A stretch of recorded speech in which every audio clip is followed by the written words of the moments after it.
শান্তি ভঙ্গ কেউ করো না।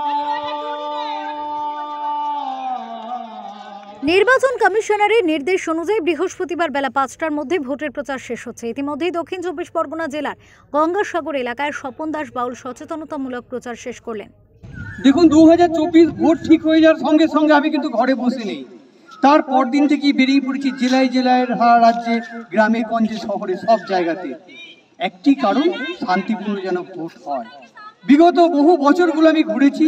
২০১৬ সালে আমি কেন্দ্র এবং রাজ্য নির্বাচন কমিশনের সম্মানিত শিল্পী হয়ে সামাজিক দায়বদ্ধতা মাথায় রেখে এবং প্রাক্তন রাষ্ট্রপতি প্রণব মুখার্জির কাছে প্রশংসা এবং এই একতারা কল্যাণী পুরস্কার পেয়ে আমি নিঃস্বার্থ বিনা পারিশ্রমিকে রাজ্যের জেলায় জেলায় ঘুরে বেড়াচ্ছি যেন শান্তিপূর্ণ ভোট হয়, কেউ শান্তি ভঙ্গ করবেন না।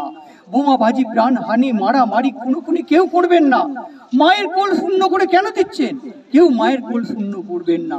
নিজের ভোট নিজে দেবেন, নির্ভয়ে ভোট দেবেন, শান্তিপূর্ণ ভোট দেবেন।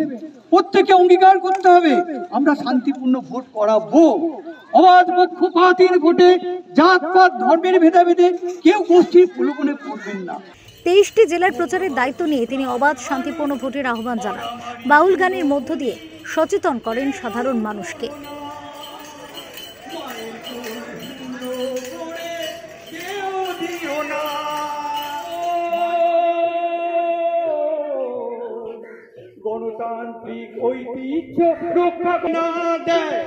এদিন ভেসেলেও তিনি প্রচার করেন।